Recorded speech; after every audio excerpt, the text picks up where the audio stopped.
What's up, everybody? Jack here, and we are doing another interview. Today, we're going to be talking with Alenka, who actually used to do opera singing. I've never talked to an opera singer before, so this is my first time. Fabulous. And now you're running a YouTube channel and doing affiliate marketing, right? I am. I am actually still an opera singer. I've never actually stopped being an Okay. opera singer. Before I go into my story, I'd just like to say hello to everybody, and also thank you, Jack, for inviting me to your channel. I really appreciate this opportunity. Yes, I've never actually stopped being an opera singer. I kind of got married and had my children, and that kind of limited my options with traveling. Makes sense? So this is where I had to kind of consider other things, because when you're an opera singer, you need to travel a lot. So for about 15, 17 years of my life, I've just kind of lived mostly kind of in hotels, opera house, hotel, opera house, airport, hotel, opera house, airport. So once I had my children, this wasn't, as I said, a possibility anymore. So I do concerts. And I sing every day, and I teach singing, but I also do affiliate marketing as well. That is such an interesting combination, especially because affiliate marketers in general have a pretty bad rep for most people online. Like, don't get me wrong, I'm an affiliate marketer. Like, I understand that. But if you tell Sure. people, like, oh, you're an affiliate marketer, they're like, Yes. I know. Well, the thing is, I think people are wrong, but of course, there are bad apples in, whichever profession. I mean, there are opera singers who are not that ethical or nice or whatever. So if you're going to do affiliate marketing in an unethical way, then of course, people are going to think that. But I'd like to think that I try to help people. And then in that process of helping, I also earn money. So I think it's a win-win combination. I never, ever recommend anything that I haven't used myself, or I don't really want my audience to know about it. So yes, but it is not such an unusual combination, because opera singing, being a musician, is a freelance lifestyle. You see, I don't like working for anybody. I like being my own boss. I like, I work very hard. Don't get me wrong. Affiliate marketing and opera singing is hard work. You need to be self-disciplined. You need to sit at home and learn music or whatever, fix your website or do whatever you need to do. But ultimately, you are the master of your own time. And I really like that. I don't like having a boss telling me, I don't know, you can have a holiday next week, or you can't have a holiday next week. It's like, if I'm going to have a holiday, I want a holiday. That's what I'm going to do. yeah, especially when you have children. So, That flexibility is very valuable. indeed. And I'm now a single mom, and that makes things even more complicated. So it was out of the question that I would go out and work somewhere, even though I teach 2 days a week, 2 hours per day at the sixth form college here where I live. I teach music, but that's, it's just like a hobby, really. Yeah. But I need to be for my children here. They're only 4, they're little twins, and they really need my attention. So affiliate marketing kind of affords me this. I can work at home when they are in the nursery, and then I can be with them when they come home. And I don't have to worry. The weekends are ours. We can go on holiday. We can do whatever we like. Yeah, and if they get sick or anything, you can take the time to be there and support them. I get it Exactly. completely. Exactly. And that was the case. In fact, last week, my little girl was sick for 4 days, and I just thought this would have been impossible for me to be at home with her if I were working somewhere. Then I have to kind of, constantly feel guilty that I'm taking a sick leave or. I would recommend affiliate marketing to everybody who wants to kind of just work for themselves, but understand that it is hard work. Yeah, a lot of these things There's a lot are. of studying and. I checked out some of the videos on your YouTube channel, and I was actually surprised you don't have more subscribers, because you seem to be quite honest and you just show what you're doing. and it's in a very useful way. Like I watched like 3 or 4 of your earlier videos. Yes, thank you. Well, I'm encouraged by what you've just said, because I'm then going to ask for some advice. How can I get more subscribers? Yes, I'm rather annoyed that I don't have more subscribers. I'm on 82 now. And of course, I'd like for it to be more, but I've just started very recently, and I'm learning with each video that I do what I need to do, how I need to do it, and you know, any tips are welcome. You know, any advice or how I can. So I need to put my glasses on because I absolutely cannot see anything. If you have any tips on how I can kind of increase my. So how long have you been making videos? And I'd like to learn a bit more about why you started, like, because you started affiliate marketing before the YouTube channel, right? So Yes. what led to you deciding that you would like to do the YouTube channel, and then what kind of videos have you made, just so the audience knows, because they haven't seen your channel most likely. More information would be good, and then maybe I can help you out. Yes, I started affiliate marketing a year and a half ago with my website, and then started my YouTube channel. Well, I started about 4 months ago, but I haven't really made any videos until maybe 2 months ago. And that is when I started, well, the idea was that I publish every day. I've not managed to do that, but I have about 50 videos uploaded. I do product reviews, and I decided to do the YouTube channel because that is actually where I feel most comfortable. I'm not a natural writer, and as you can hear, English is not my first language, and I struggle a little bit with writing content every day, even though I do that. And just shooting a video, for me, it's much, much easier. I've done countless singing videos, of course. Yeah. Yeah, and that comfort shows. Videos are completely different ball game. So I'm really in the process of learning right now, and I've postponed it for quite a long time. And I would suggest, if any of your audience are thinking whether they should do it or not, they should just go for it. Because my first video is just shocking. It's just shockingly bad. But I'm so glad I did it, because the second one was just ever so slightly better. And then 50 videos on, I'm a little bit more fluent and a little bit more okay. And I guess once I upload, I don't know, 500 videos, I guess I'll have more subscribers than 8. Yeah. So we can talk here a bit about what gets people to subscribe to a YouTube channel, because if you research YouTube channels, you'll find that some channels have like a video with 20 million views and they have like 200 subscribers. Whereas there's other channels where they just have like 20 or 30 videos and each video has like 10,000 views and they have like 20,000 subscribers. So just because you're creating videos, or even if your videos get views, this doesn't necessarily mean that people are going to want to subscribe to you. Specifically, people subscribe when they want to look forward to your future content. And daily uploads is tricky because for personal development, for your development and getting to be a better creator, daily uploads is very good. But for growth of an audience, it's actually a bit too quick for them. And that's something that my YouTube channel suffers from, is that I create content too quickly for people to actually consume it. So the rate at which they will subscribe is less, because they don't need to subscribe to use my YouTube channel. They just go to my YouTube channel and search for stuff.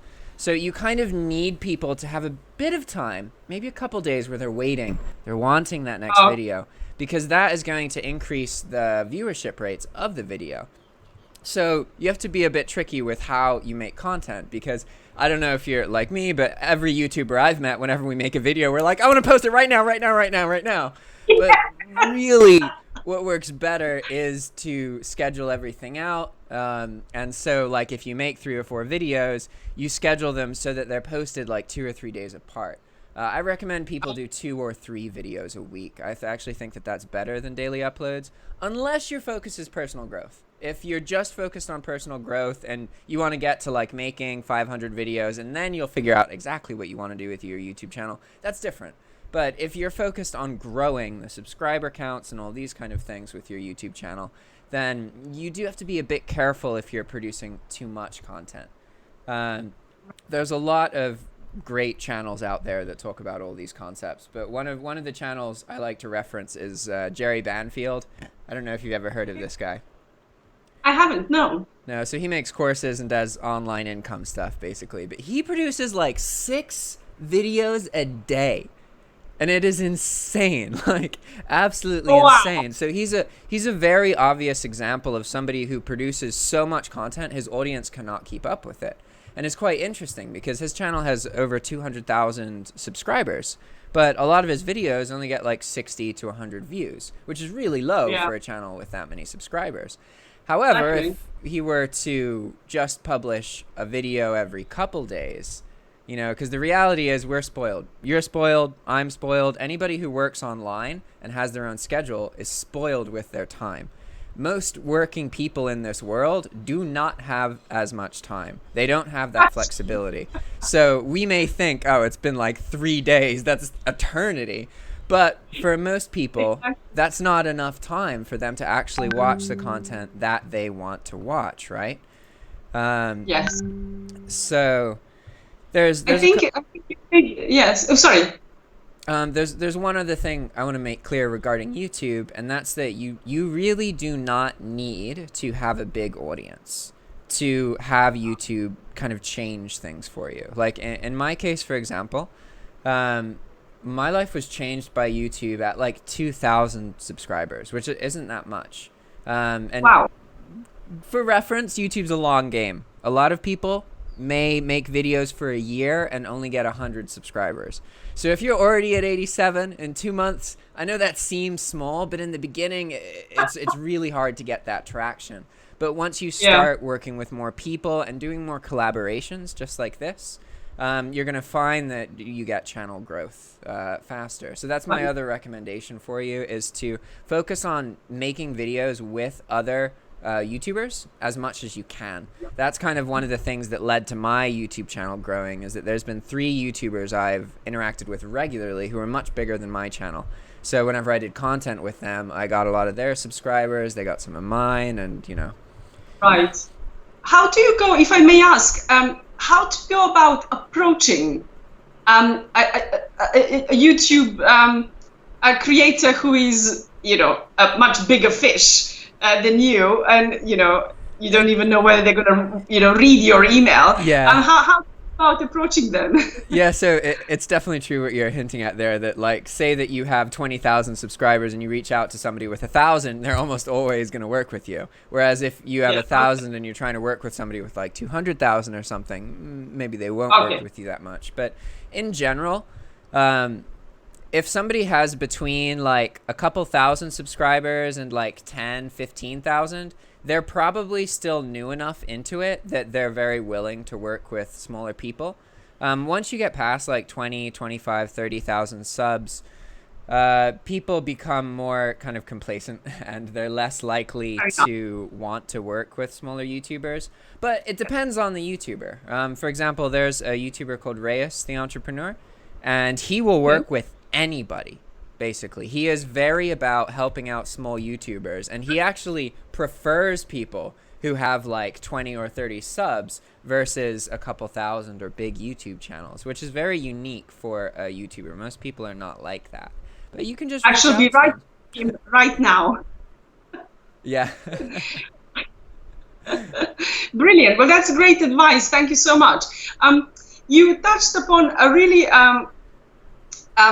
good point earlier when you said that like, if you're working on your personal growth and they're not really working out what your YouTube videos are not just about, but how you go about structuring them, what they look like, whether your old computer and old webcam are enough, well, you know, no lights, etc. And now I've given myself like 50 videos mark, then to think about what I'm going to do next. Now I've got like 49, I think 49 videos. So I've got one more to do like this. And then tomorrow, in fact, I'm meeting with someone who's going to help me just create a little intro. And so I'm introducing baby steps towards, I don't know, maybe a bit more quality videos, I guess, because I think the content is okay because I'm doing product reviews. I buy the product, I review it. It's my own opinion, so I think it's okay. But I'm struggling with maybe creating the other type of content. Like I don't think I think right now I feel a bit more confident, so I can talk about what is affiliate marketing, how you should go about it. But then everybody's talking about it. Yeah, it's I don't know. Noticed. Is it worth making another what's affiliate marketing video? Maybe, I don't know. And the key to getting attention is to share things that other people aren't sharing. So that's essentially the premise of my entire YouTube channel, was like anytime I felt uncomfortable about sharing something, like I felt like, oh, maybe this will limit my ability to make money in the future, maybe people are going to steal my ideas. Anytime you have that kind of feeling, make a video about it, because that is something that almost all other people will avoid. And you want to stand out from other people as much as possible. And sometimes the easiest way to do this is, giving information for free that normally people charge for. It's also going to inspire a different kind of audience if you have this kind of content, because just because you have like 10, 20,000 followers doesn't mean that they're actually interested in who you are as a person. And that's one of the tricky things about YouTube growth. If it happens too quickly, then the people don't actually really care about you. They just want something out of you.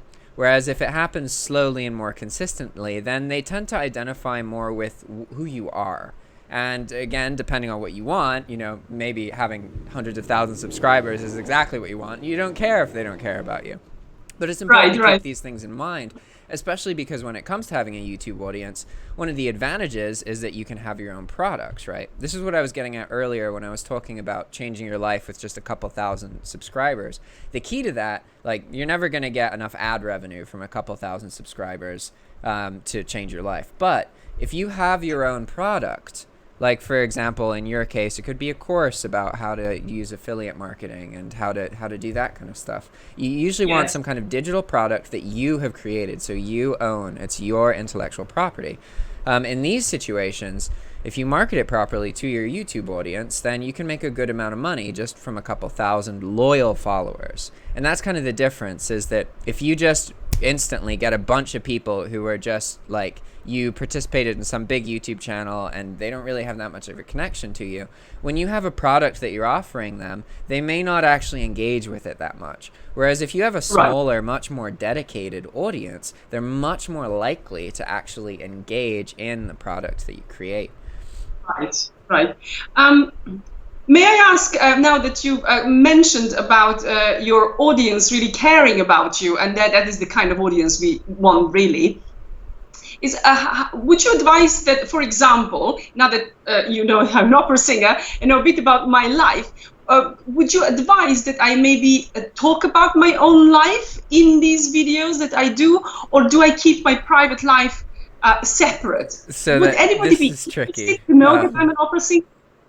So in general, in order to grow a YouTube channel, you have to stick with a niche. My YouTube channel is not a good example of this, because I use YouTube as a coping mechanism for the things that happen to me in my life. I make videos about my life, my emotions, what I do, tutorials teaching people. Oh, there's not really, the only thing in common with my videos is that I'm in all of them. This is why my YouTube channel isn't growing. So usually what big YouTubers will do is they'll have like one YouTube channel where they just do whatever they want. And then they have much more specific channels that have like all their cooking videos go to this channel. So you may want to start a video, like a vlog for yourself or something, where you talk about like your personal life, and then you can mention that you have this channel. But typically, if you were to also make content talking about being an opera singer and what's that like on the same channel as the affiliate marketing channel, that would typically hurt your growth. And again, I'm a very good example of that, because my growth is very stunted because of that. I used to make content about video games and drop shipping and traveling. And these are all separate, completely separate things. Of course, of course. But how about that? What I'm also meant to ask in terms of branding, because there are so many affiliate marketers out there. You know, how do I stand out? Mm-hmm. Do I present myself as a, Oh yeah, I don't know, a it's all about affiliate? time spent in the video.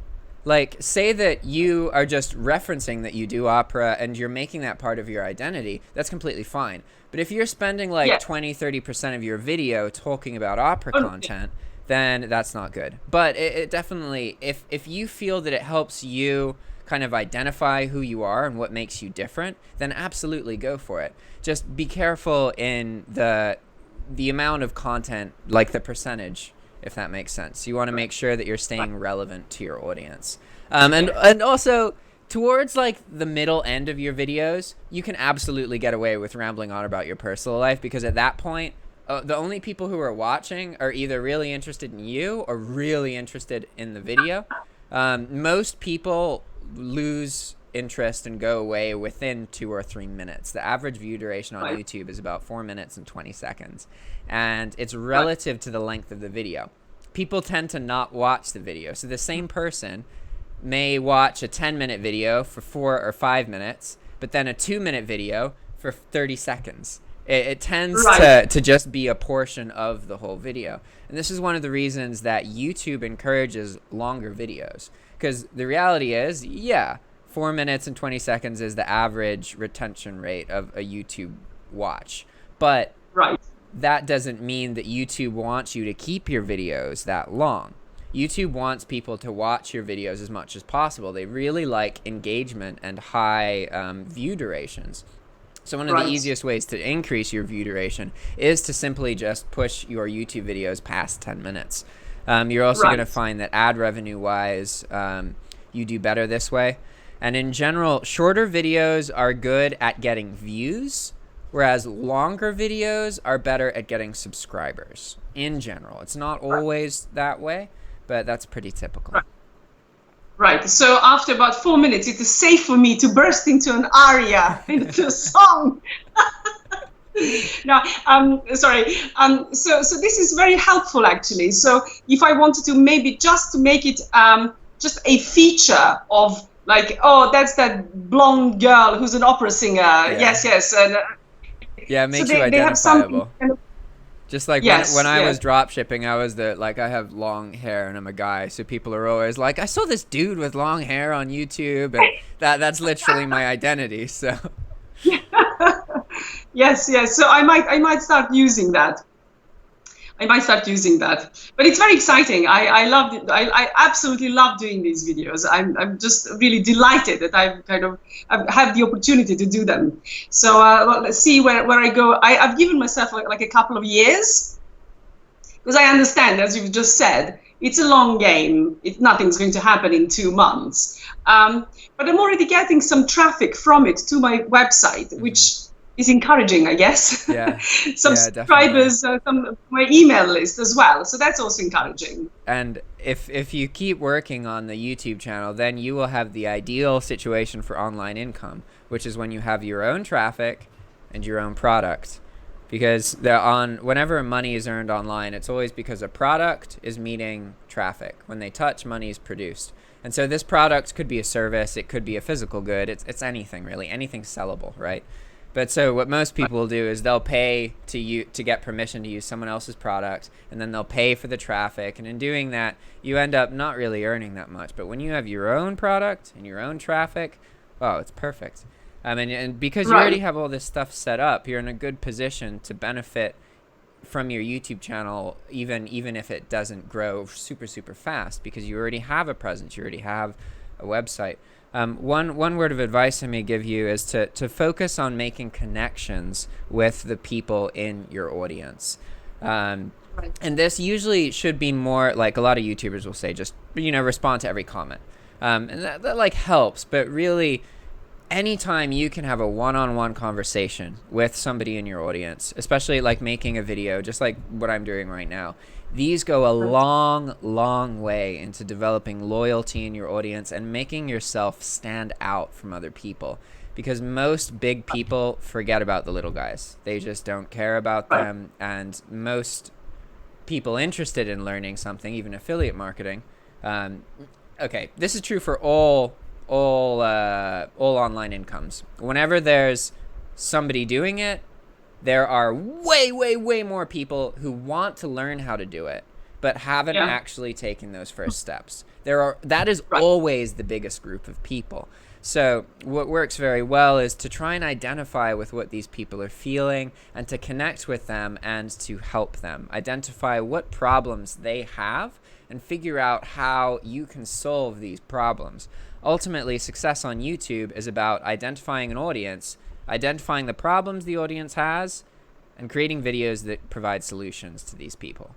If you do those things, then they're going to share the videos, they're going to grow, and that's really, really good.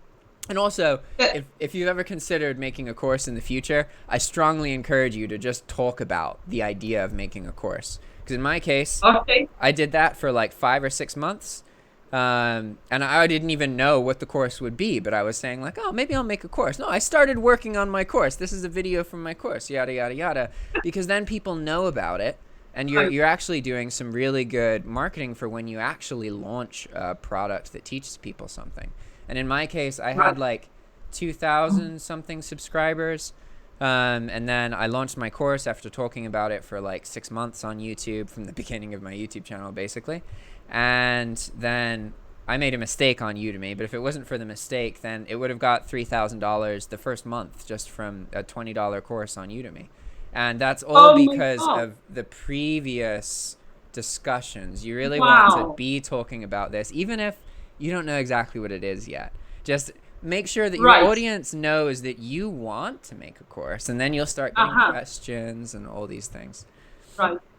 Yes, that's another, it's interesting. You keep mentioning things exactly as I think, yes, that's exactly what I have a problem with here on my YouTube channel, and that is identifying my audience. I know there are, I guess, people who are looking for digital products for affiliate marketing, but it's just, for me, I think it's just too broad an audience, and I still haven't figured it out. Who am I actually talking to? Is it other, I don't know, single moms or parents? You probably won't be able to get that specific, unfortunately, especially considering affiliate marketing, because affiliate marketing is an opportunity to anybody in the world. So therefore, the people who are most interested in this are typically located in countries that are not as developed, just because they don't have access to good jobs in the industry. There's not very many jobs in their countries. So more people are incentivized to look online and earn money that way. But try not to think about what the people look like, who they are, what they do. It's more about identifying a problem that most of them have. If you can really focus on identifying, like ask yourself, okay, when you started getting into affiliate marketing, what did you struggle with? What information was hard for you to find? What made you almost give up? These kinds of things are the things that if you create more content about, then it's going to be very helpful to people. And it's also very worthwhile to spend time with the videos you've already made, because there's tons of people who have questions that your videos answer. And even though your video's on YouTube, they don't know it's on YouTube. So there's a lot of forums and other places, and it's generally quite good to go look at forums and search for questions that your video answers. And you have to kind of be a bit respectful about how you do it. Some places don't like sharing links, but usually with YouTube videos, they're pretty good because it's free to watch a YouTube video. And as long as you actually solve the problem in your YouTube video, then if you get in the habit of every day finding somewhere online to post one of your videos in a forum that's relevant, then what that means is that every day someone's looking, they find the problem, and then they see a solution in your video. So it's going to help you grow some traffic that way. Right. Excellent advice. Wow, thank you so much. And have you ever learned now in this half an hour more than... That's great, thank you. Have you ever used this service, Google Alerts? I have, yes, and I've got it actually on my mail, and I get mails every day for different questions. In fact, I've got a notebook where I write kind of questions that people snap. That I write kind of when I come across questions that people ask. So this is kind of what you've just said, that when I feel confident enough to create my own course, that I have questions to answer. It's just one of the notebooks, actually. There's like a pile here. But this is great. And also, thank you so much for clarifying this, that I don't need to worry about demographics so much as about what answers can I give to people? Mm-hmm. What questions can I answer and help with? This has been bothering me so much, actually, because everybody seems to kind of have their audience. It's like I'm the only person in the world who doesn't have their audience and can't figure it out. And this is really great. Thank you. Yeah, so in general, demographics is more useful to people, marketers who are selling a specific product. Like they'll want to target mothers or fathers or people in school. That's usually more useful in those situations. When it comes to growing a reputation online, it really is more about identifying the demographic of the problem, not so much the demographic of the individual's features who is interested in the subject. But that's a great way to use Google Alerts, is to set up an alert system so that whenever you figure out a group of keywords that's relevant to what you're doing. Affiliate marketing is probably way too broad. Yeah, because there's tons of stuff posted about affiliate marketing every single day. Usually you want to be more specific so that maybe you're just getting 1 or 2 notifications per day from Google. That would be kind of ideal. If you're getting like 100, then it's probably too broad to easily get noticed. So how about 40? 50. Yes, I need to make a cull with these Google Alerts. I need to be more specific because I get loads and loads. I get so overwhelmed that I can't even I don't have the time to read them all. Yeah, usually if you get specific enough, then there'll just be a couple. One example of this is, so I have a course teaching people how to perform live streams and also how to record their computer screens to make videos for YouTube and courses. Same kind of stuff you do to make your YouTube videos. And one of the things that I do to market this course is I have a Google Alert set up specifically for the name of the software that I use. So whenever the name of the software gets mentioned in an article, I go to that article and then I'm like, hey, I have this free, well, it's not actually a free course, it's a paid course, but I always share the free coupons in this setting. And then that actually surprisingly usually gets like one share will usually get like one student, which is much more than I would have expected, because marketing courses can be quite tricky, especially because it's free marketing. That's one of the best things about Google Alerts. Yes. So again, thank you. Another great advice, so I can actually use these Google Alerts, because I was thinking that I need to do something about it or with it. Otherwise, there's no point in kind of receiving all these endless emails. Yeah. So of course, I need to kind of narrow it down to maybe 3 a day and then do something with them. So there's so much to learn in affiliate marketing, isn't there? Or working online in general. Yeah, absolutely. I've been just learning in this last year and a half. My head is just like this, but it's really exciting and it's wonderful. That's one of the best parts about being your own boss, is that you can just keep learning and never stop.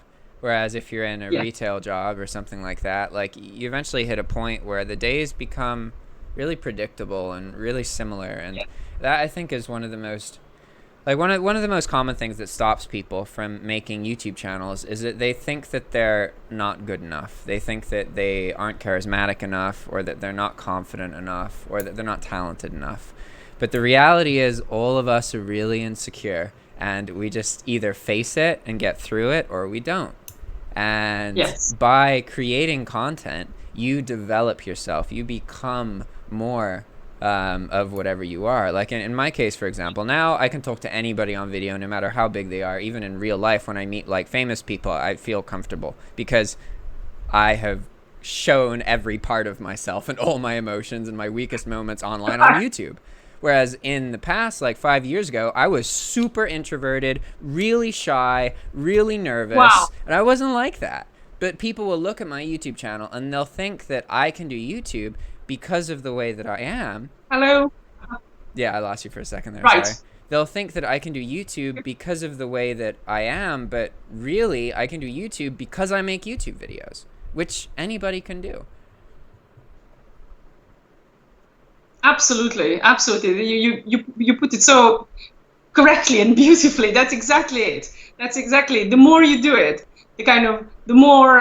the better you become, obviously. But that's just like with anything, you know, even with singing or baking cakes, the more you do it, the better you get at it. So, yes, but it's very hard to make that first step, and I understand that, because I've made so many first steps in the last year and a half, and it's exhilarating, but it's also kind of, you know, it's very challenging as well, but it's great. It's great.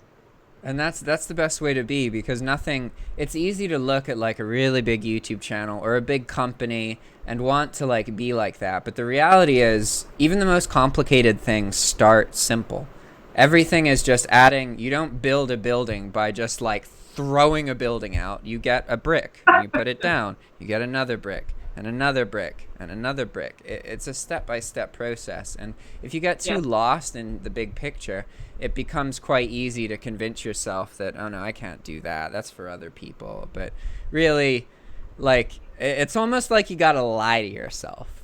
And you just gotta do it anyway, even if you don't think you can. There's so many times where I didn't think that I was gonna be able to do something. I didn't think I was smart enough. I didn't think that people would appreciate it. I didn't think that, you know, all these things. But you just get through them and do it anyway. Yes, and almost prove yourself wrong there. Yeah, exactly. Get out of your own way. Can you hear me now? Yeah, I can hear okay. you. I live in Nicaragua, so my internet isn't so great. So it's all on my end. Right. Well, I live in Serbia, which is the former Yugoslavia in Eastern Europe, and our internet is actually great. But today, for some reason, today it's not working properly. I don't know why. Otherwise, it's really great, and it has picked the day when I need it the most. This is typical with technology. Play up. Yes. So this is another great thing about affiliate marketing. You can live wherever you like. I lived in the UK, in London for 24 years. I studied there, and I worked from London, and I worked in America a lot, and I worked all over Europe and Africa and lots of places. But now when I've moved back home, it's wonderful. I don't feel like I'm kind of far away from the world, because you see, I'm talking to you. You're in Nicaragua, and I've spoken to a friend of mine also on Snap today, and you know, they're in America, and it's just great. Yeah, it's fabulous. It's called location hacking as well, and that's I think the most powerful part of online income is that you can put yourself in a position where, okay, like for example, Nicaragua is the second poorest country in the Western Hemisphere. It is very hard for a lot of people here. There isn't very much work. It's hard to find a job, and even say that you have a college degree, you know maybe 2 or 3 languages, then you could find a job that pays you $4 an hour, and that would be really good, right? And in like England or America, $4? No way. That is so impossible to live on. But here, minimum wage. Exactly. Here, my rent is $150 a month. So, like, and that's for like a nice place in a good community in the capital city. That's how cheap the cost of living is here. And the only reason I'm able to like have this scenario is because I earn money online. So I don't normally, if you're in Nicaragua, the cost of living is so low, but it's so hard to find good hourly work. Whereas if you work online, like I do consultations and get $40 an hour, and my friends here, that is literally as much money as they earn in 10 hours of work. You know, it's insane what you can do if you combine online earning with a location that typically has a low cost of living because it's essentially Yeah. doubling or tripling your income. Indeed, because that's almost actually almost the same situation with Serbia. Mm-hmm. Because I used to charge, for example, for a singing lesson in London, I used to charge $100. Here, Yeah. if I were to give singing lessons, I can maybe charge, I don't know, $10, $12, and that's like, wow, a lot of money. So I just thought, like, online marketing, I don't even need to make lots of money. Yeah. Like literally, if I earn, I don't know, $2,000-$3,000 per month, I'm like, Yeah. You're fine. It's just fine. I don't need to earn millions. I mean, I'd like to, but I don't need to. So that's also a very, very good point. And that's And an inspiration for everybody to just go for it. Yeah, absolutely.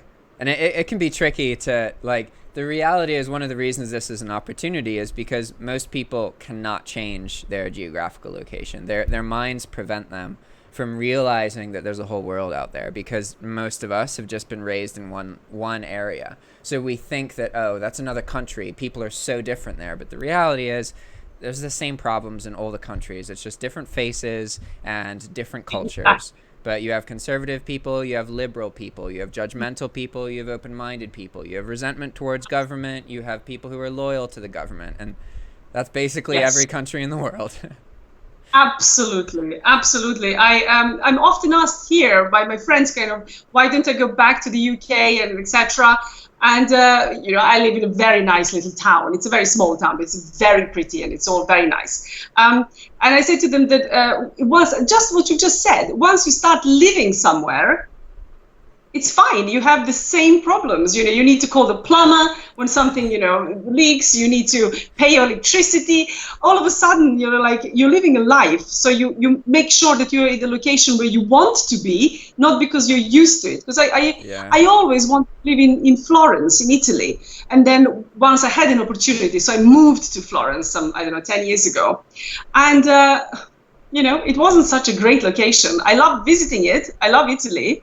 But living there wasn't so great. So I'd love to inspire people to just, as you've just said, to go and travel, go and live in other places. Mm-hmm. And affiliate marketing or online work can definitely afford you that, because you're not tied to your 9 to 5 or to your boss's good mood of the day. Absolutely. Brilliant. So if you don't mind, I'd like to ask some more specific questions about affiliate marketing. Sure. Because I am an affiliate marketer kind of by accident. Like, I do affiliate marketing because I'm primarily a YouTuber, and that's given me opportunities to bring people traffic and get affiliate payouts. So there's situations where I make a YouTube video about a product or a service, people sign up for it, and then I get like 10-20% of their monthly payments, right? But I have come into trouble recently because so earlier this year I was focused on a platform called Skillshare, and I got banned on this platform. So I have to look into new income streams. I think I lost you. No, it's fine. I can hear you now. Oh, okay, cool. And one of the things that I've been looking more into is kind of learning more about Clickbank. So this is something that a lot of people watching, because a lot of my audience is actually kind of a similar group of people who would be interested in affiliate marketing. They're drop shippers, which isn't the same as affiliate marketing, but a lot of people who drop ship are interested in affiliate marketing.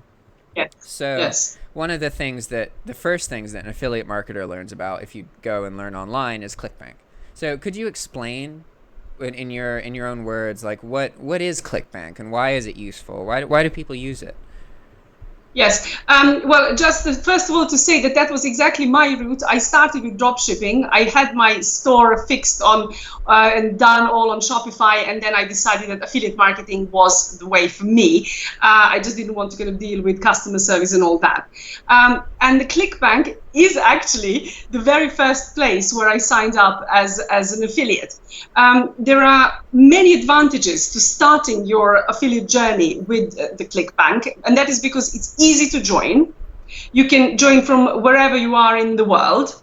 The products that they deal with are a vast variety of products. So you're not, whichever niche you are interested in, you are bound to find something you would like to promote. So if you're passionate about wine, you'll find something about wine. If you're passionate about, I don't know, pets, you'll find something about pets. Also, they are e-digital products. So you are not dealing with the shipping or the shipping costs. You're just not dealing with any of the extra stuff. Your job is to sign up, to have a platform where you promote these products, YouTube, your own website. Those are the two that I would probably say if you're starting out, do that. Of course, Facebook groups and etc. And then concentrate about learning about those products and then presenting them the best way you can. And surely you will definitely earn some money.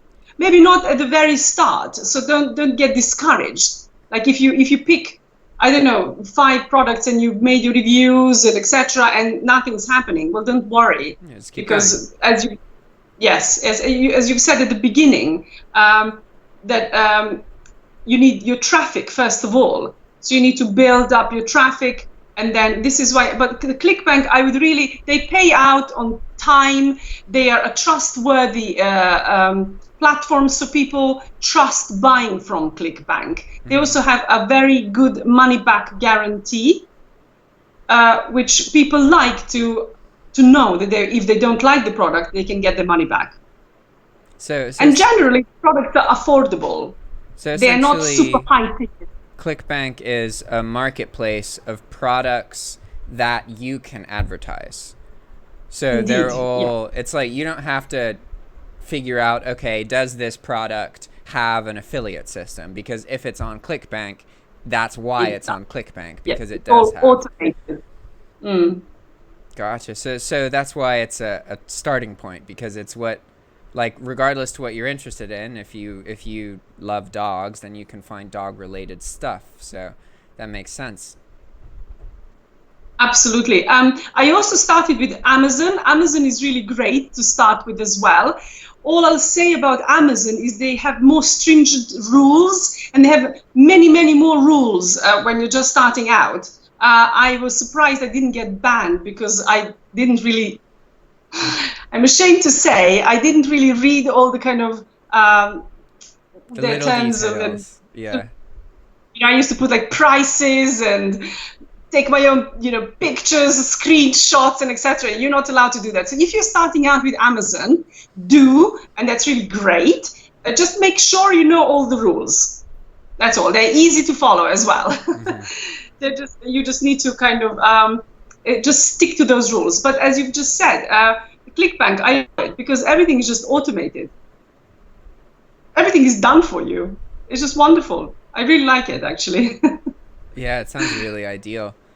I've never really, looking back, I'm not sure why I didn't look more into affiliate marketing, because now I understand that I have a competitive advantage of being able to create video content, and this allows me to do things for people and produce services and bring traffic to people. So I know that that's very useful, especially because most people are very hesitant to show their face on video. They're very hesitant to show even their real voice. A lot of people just don't want that.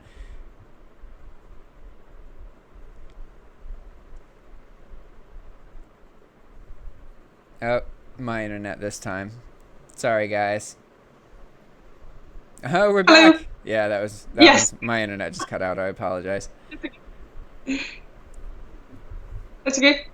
So I was saying, yeah. So I have a competitive advantage, which you do as well as a YouTuber and as a singer. You're comfortable with your voice, and you sound quite confident talking on this call. Some people have a bit of hesitation in their voice, but I don't get that impression from you. And most people are very hesitant to show their face, to use their actual voice, and to create video content. So if you are able to produce video content reliably and effectively and confidently, this is quite a useful advantage, and especially when it comes to affiliate marketing. There's so many services and products out there that are owned by people in like places like India who have really strong accents, and or like Israel. There's a lot of products that are created, they're good, but they need like a proper English speaker to communicate them to an English audience, a proper French speaker to communicate them to the French audience, etc., etc., etc. Yes, I agree completely. So, well, maybe you will decide now to kind of go full on into affiliate marketing. I've also been lately exploring. I haven't started yet.